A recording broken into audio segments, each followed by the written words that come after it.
What's up, y'all? Welcome to another episode of Philly to Detroit Boxing, man. We got another special guest on with us, man. Atif Oberlton, man, my guy, bro. What's going on with you? You all right? Yeah, I'm all good, bro. Just got done putting in some work. My guy, bro. Yeah, I know you got the fight coming up against Romer and Guillo. How you been preparing so far? How camp going? Camp going good, man. I'm at the final stages. I'm just ready to fight at this point. Right, yeah, just get the shit over with. Yeah, Yeah. Do you know anything about your opponent? I've heard he's a tougher guy. He like to press the issue a little bit. Have you heard anything about him? yeah. I heard the same thing you heard. Yeah, he pretty much just gonna try to press you out for the most part. Yeah, he gonna try to. And speak about your team a little bit, just the people behind the scenes getting you ready for action.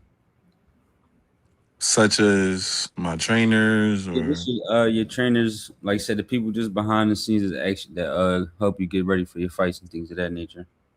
um God, most importantly, my head coach Tommy and Kello, my other coach Daniel Solly, and the other coach Andrew Priest, and my team, my parents, my dad, my mother, everybody, my publicist Bella that helped set this interview up.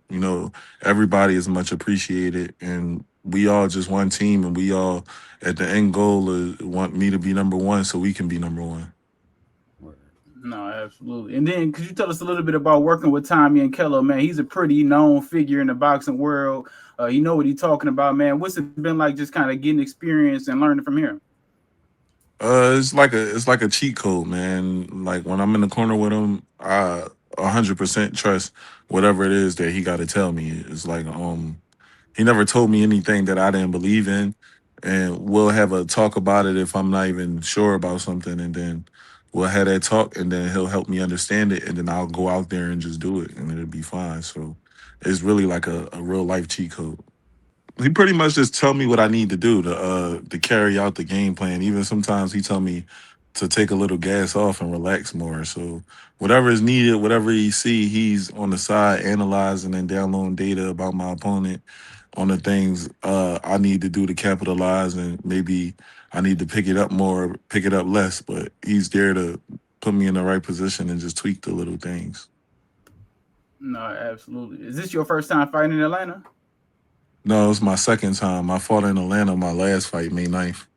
May 9th. And then how are you expecting the atmosphere to be? I know you fought on Clarissa Shields cars before, so you kind of are used to maybe the lights and just the glamour, everybody in the stands. But how are you kind of mentally preparing for just the atmosphere and just so many people in the crowd and things of that nature? I am the atmosphere. The atmosphere is only as big as I make it. At the end of the day, I know I'm going to be the biggest star in the world, so it doesn't affect me none. And when the lights come on, that's when I fight the best. I really like to show off. And at what age you feel like you fell in love with boxing, or basically not just fell in love, but decided like this how I'm gonna take care of my family one day? My ninth, or maybe it was my 10th birthday. I told my parents I wanted to be the heavyweight champion of the world, and they told me, "No, you don't, because you don't work towards it." And I was sad and I cried, and then I realized later on that they were actually right. So I say from that age, but once I came back at 14 and started competing, that's when I knew that this is what I wanted to do, and this is my love and my passion. Right. And then just kind of give us a glimpse of your amateur career. Did you have a prominent or long amateur career? Yes, I had a prominent and long amateur career. I was a very successful amateur. I won on every level there is to win on. I just didn't go to the Olympics. That's the only thing I'm really missing. Right. And could you tell us a little bit about just your new alliance with Salida Promotions? I know that's a fairly new relationship y'all have here. You fought on a few cars also, already. But what's the relationship being with Salida, and just how everything going with that new relationship? Um, so far so good. I'm being treated well. I'm getting that opportunity to get the exposure I need, and long as they treat me like I'm number one or number two at least, because Clarissa's number one, then I'll be fine. No, for sure. And I wanted to ask you, when you first signed with Salida Promotions, do y'all talk like long term on how many fights or how many years would do you want to take to get to a world title, or do you kind of just take it fight by fight? I take it fight by fight. No, just in terms of like you pretty highly ranked in a lot of the sanctioning bodies. Just how far away do you think realistically you are from a title fight? Maybe next year. I hear talks of like next year when I talk like to the people that's handling my career, and they seem like they want to at least give me a title by next year. Right. And then just in terms of the nickname, man, Lord Pretty Calvo, I've been following you, for a long time now. I've been seeing you kind of put on your, show people your personality and showcase your personality. Where did the nickname come from? Me feeling like I'm a pretty boy, and I'm like, like I'm God's child, so I would name myself a Lord, but I am not God. I never will call myself God. And Galvo means bald in Spanish. It just sounds cool, but also what inspired the nickname, what helped me push it out even more is my favorite artist, one of my two favorite artists, ASAP Rocky, nickname is Lord Pretty Flacco. So that sound cool as a kid and me growing up. And I felt like for me to embrace my whole bald thing that I have going on, Galvo sounds like, like a cool nickname. No, for sure, for sure. And then you from Philly, right? Yeah, I'm from Philly. Okay, yeah, man. Legendary boxing time, man. How was it just kind of growing up in Philly? Obviously, getting your skill set and your mindset from the Philly, the city. How was it just kind of managing, boxing in a crazy city like that, a crazy boxing town like that? You just focus on what it is you focus on. A lot of kids get distracted and they want to get in the streets and be around certain people. And some people are not don't have strong leadership qualities. I always been a leader in my head. I never wanted to be a part of a gang. If it was a gang, I was creating my own, like fresh for nothing. You feel me? So it was just like I did what I wanted to do and I tooted to my own horn. And I always was different from everybody anyway. As we can see, God made me different from most people. So embraced that at a young age because I felt like I had no choice but to be different, and it kind of put me in that box to grind even more when it come to boxing. Because boxing, I knew I was going to be able to overcome all of these things and all the pain that I've been through growing up as a kid that's different than the other kids. No, for sure. And then, man, you've been known as obviously, you got 14 knockouts out of 16 fights, man. You known as a consistent finisher, Doug. Is that something that y'all kind of, I wouldn't want to say practice, but is that something that uh, y'all kind of put in your mindset, like throughout training camp? Do y'all try to go for the knockouts or you just let them come to you? I let them come to me, but I'm a natural terror. I like to terrorize things when I get in there. So you kind of it's kind of like a mean streak almost, where it's like your temperament is just naturally that way. Yeah, not naturally because I'm on. It's not like when I'm out and you just see me, I'm an extra. Like I'm one of the coolest people you'll ever meet in life.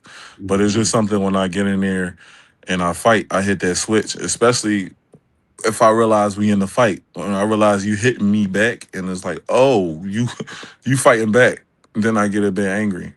Is there anybody inspiring or just some of the people that's been pushing you to your limits, just getting you ready for your fights? Any fighters you want to shout out? I want to shout out to all of my sparring partners this camp. Romel's his name. My other guy, Rondell.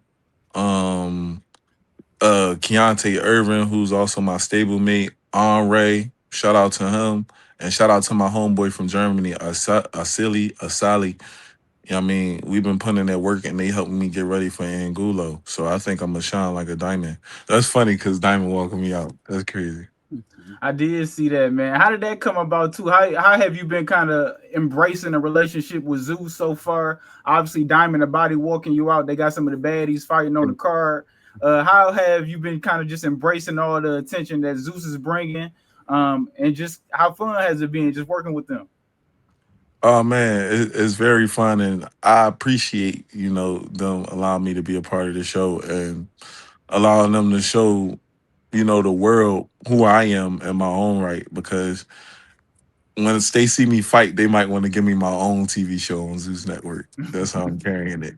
So it's amazing, and I'm excited for the walkout and everything. And I got that hookup through my publicist Bella. You know, she's very smart, and she understands what I'm trying to do as marketing. And she has the same vision, and she put that out there right there, and she got it popping. No, shout out to Bella, man. She been working, man. She always, helping everybody out. She helped me out a lot too. If I'm trying to go to a fight or something, she the one that set me up with that. So I appreciate Bella too, man. Uh, and then also, man, obviously you mentioned, wanting to be the heavyweight champ of the world as a kid. How far away do you think you are from actually making that transition to heavyweight? I got some years to go. I got a couple more 175s to make, and then I got some. If they making a Cruiserweight. light cruiserweight, yeah, and I hear they making a light cruiserweight. If so, that, and then cruiserweight, and then bridgerweight, and then I'm gonna sneak up there to heavyweight. So give me about like a good 4 years, Okay, yeah, maybe.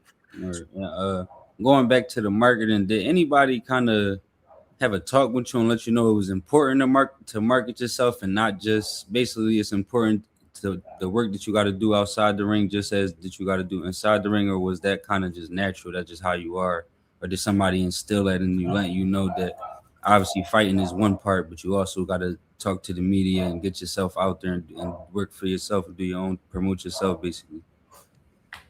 Okay, so let's be honest. Well, I'm gonna give you guys the 100%. I've been seeing it through the years of me being quiet and not wanting to say certain things because I didn't want to be blackballed, which I felt I was because I didn't understand why my career was taking so long when I naturally have more charisma and I naturally fight better than all these guys and look better than all these guys and everything. So a lot of people that can't fight for nothing and never did anything on the amateur circuit that I came up with, or I never even knew them, or whatever, and they ain't fighting a real competition. They kind of just shot past me just because of this social media presence. So once I realized, oh, let me build a social media presence because I'm the realest anyway. And then just me having a team as well that stays on me and having an engine behind me that, knows the things that I like and desire and what I don't like. Like I was saying, it's important to have a publicist. Shout out to Bella. And so, with that being said, now we're just on the road, and now everything I'm thinking is marketing. Get more people out there to see me because once the people see me and like enough people see me, they're not gonna want to see nobody else. Right, right. And no, yeah, that's you can kind of just see everybody kind of tuning into that mindset now where they at least they should, as far as Yeah, marketing themselves and just getting themselves out there a lot more, man. It's just creating a lot more opportunities for fighters, you know what I'm saying? yeah, No, for sure. And then a lot of people, just kind of been speaking about your fight coming up, just saying this might be the your step up fight or your hardest fight to date. Do you feel that way, or do you feel like your last fight, who was also a veteran in Carlos Ganor, do you feel like he was a tougher might have been your test that you passed? yeah. Good, good. Because this is all it's gonna be. Every fight is gonna be a step up fight, and why every time I seen a step on the step up. So he's a step up, and I'm gonna step on the step up. So yeah, it's like I don't care at this point. I'm gonna punch these dudes in the face a lot. Okay. Is there? I always like to ask fighters: is there anybody like that you look around and feel like when it's all said and done, it's going to be me and him, like game recognized game kind of thing, or you don't really see nobody right now? I don't think highly of nobody like that but me. And then just in terms of the landscape of 175, obviously, we know you confident in yourself that you're gonna take over the division. But how do you feel about the landscape of it in general? It's cool. I got some grass to cut. We talking about landscaping. Where Do you carry Philly on your back? Do you kind of think of it that way? From like just being from a city like that, a fight city like that? Nah, cause I'm bigger than just the city. I carry the world on my back. That's how I see it. I mean, Philadelphia, especially when it comes to boxing, they got their favorites and they like who they like. So, I just make sure I love me. No, for sure, no. or and do you want to catch any of the old crop of 75 pounders like a Bivol or Better Be before they on their way out, or do you kind of be looking at the newer scene like the Ben Whitakers of the world, kind of? If the older guys are there and they just so happen to get in the way, like Pac said off Above the Rim, I'm the one now. That's that. And as far as the younger guys, they keep winning and I keep winning, we gonna see each other. That's the bottom line. That's the nature of the sport. So when it's time to come see about each other and lock it in, yeah, we gonna program. Now, how would you describe your style, man? You got a nice, from what I've seen you fight a couple times, man. You got a slick southpaw, you know what I mean, southpaw style. How would you describe your style in your own words? Wavy, different, formless like water. Cause ain't no telling what I might do. I don't know. Sometimes when I fight and I really take it there, I got a little couple loose screws. Like I'm probably mentally retarded a little bit. That's a bad word to use, but yeah, I might take it there, and who knows what rabbit I might pull out the hat, what tricks I might pull out. So it one thing about me, it depending on how I feel, and that got a lot of depending on what I'm gonna do to you. So it's kind of like basically whatever. Basically, you can pull out whatever you got to pull out to win the fight, depending on who in front of you and how they trying to fight you. Kind of. Exactly. I'm just gonna do what it takes to win. I feel that. No, facts, facts. And then just as far as August 15th, man, when you put on a dominant performance, my question was if you put on a dominant performance, but when you put on a dominant performance, man, you got any, like, is it like a specific message you want to send to the division? You want to let people know, like, I'm here, or what kind of message you want to send to the fighters out there looking at you? Lining that shit up. Or you mean Diamond the Body song? He caught on, bro. Caught on. I'm fucking with a guy. Hey, he caught on. Yeah, yeah, he caught on. That's funny as hell. You know the I ain't song. gonna I be cap, doing man. little references and bro Pete. I'm fucking I ain't with gonna cap, man. I got shorty, man. I be tuning in sometimes with her. I ain't gonna lie to you, man. yeah. I be telling her they need to train more than boxers. They be rumbling on that joint. They fight more than the fighters. I be like, damn. For real, that'd be the cheat code if they really get real training. I'm like, No, yo, facts, that's just real like a shit. zoo. Animals in that joint. When you when you watch them, they just get busy. Yeah, Man, do you think it's like, is it like a misconception people may have about you, that you might be like, y'all crazy as hell, but they constantly putting this kind of notion on you? yeah. Like I'm into fashion a lot, so we know what comes with that label sometimes. And all right, like my eyebrows, like are not real. I don't care. I'm still the realest individual there is, bro. Like my eyebrows is tattooed on. I'm still like, I'm still him. You feel me? So, and with me, I just different. But yeah, I love women, gang.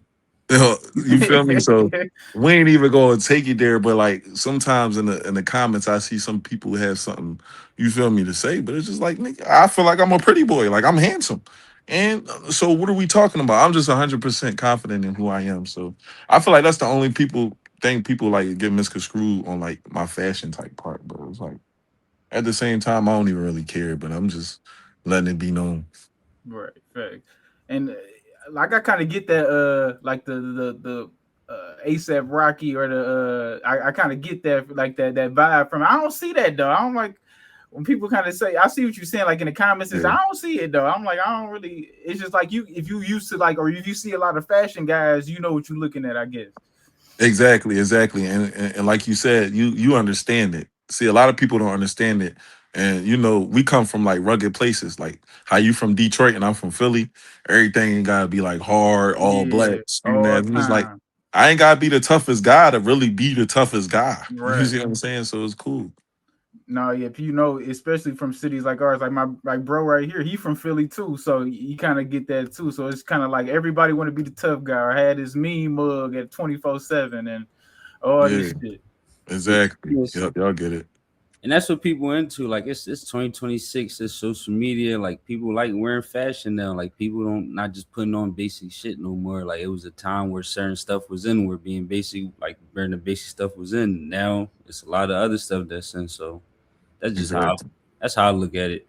And it's a good way to get deals like outside of boxing. It's gonna help you. It's gonna help, like the more success that you have in boxing, and the more that you in the fashion determine your success. it's gonna get you deals that don't really have nothing to do with boxing just because they seeing how you dress and you just happen to be a world champion at the same time. Yep, exactly. Yeah. And you've already fought twice this year, going on your third time. How many times you want to fight for the rest of the remainder of the year? Probably one or two more. I think they got for me. Like realistically, Yeah. No, that makes that's sense. cool though. I like that. That's throwback type. Like you feel me, swag. I like that. Yeah, I always tell my coach TJ like when fighters is starting off, like that's when we really I try to really watch y'all because as soon as I start making real money, that's when it's over. You're gonna catch them once or twice a year. You'll be lucky to catch them twice a year, but once or Yeah, twice a year. But them times of them fighting 4 or 5 times a year, like you fighting 4 or 5 times, like this the most. If somebody's a fan of you, I would tell them like this the most you probably gonna watch them fight most at the consistent level. Because the bigger the money making, the tougher the fights. That's when you start fighting twice a year and once a year. yeah, you're right about that, man. And things used to be different back in the day. I'm like a throwback boxing fan. Like I like how things used to be. So I would fight more if I could. Yeah. Like I said, only person I see it do that at that level, like at the high level, is Anua. He can still give you 4 times a year at that level. Canelo did too at Yeah. one point in time. Remember, he did sign a deal. And he was squabbling like 4 or 5 times, I think. Yeah, he became undisputed in like 10 months. He collected like 4 belts in like 10, 11 months or something like that. Yeah. Yeah, man. And then when the career all said and done, man, it's over with for you. What you want people to know about you? Yeah, I was the greatest of all time. And if I wasn't the greatest of all time in your eyes, at least I was one of those guys that you can reference to and you can look at and say, that's the perfect example of being great. Somebody who's a real pure person and also somebody that, you know, you could steal something from. You could derive, no, I wouldn't say steal, take something from me and derive it and let that help you be a better fighter or a better person in general. No, real shit, man. Last but not least, man. Any message you want to tell your fans and just people watching the podcast and gonna be in the city of Atlanta on Saturday, man? Any message to everybody before your fight? Yo, y'all tune in to Zeus Network at 4 p.m. I'm on that. I'm pressing him up out of here. No, my guy, bro. Lord Pretty Calvo, man. 16 and 0, 14 knockouts, man. Let the people know where they can find you at. Y'all can find me on Instagram at NIT We Trust. If you trust in God, you can trust in me. I am God's son. I'm not Jesus, but I'm God's son. I'm a child of God. And Twitter, you can find me on at only one pretty calv, not the O because they wouldn't allow me to put the O. And then there's the number one.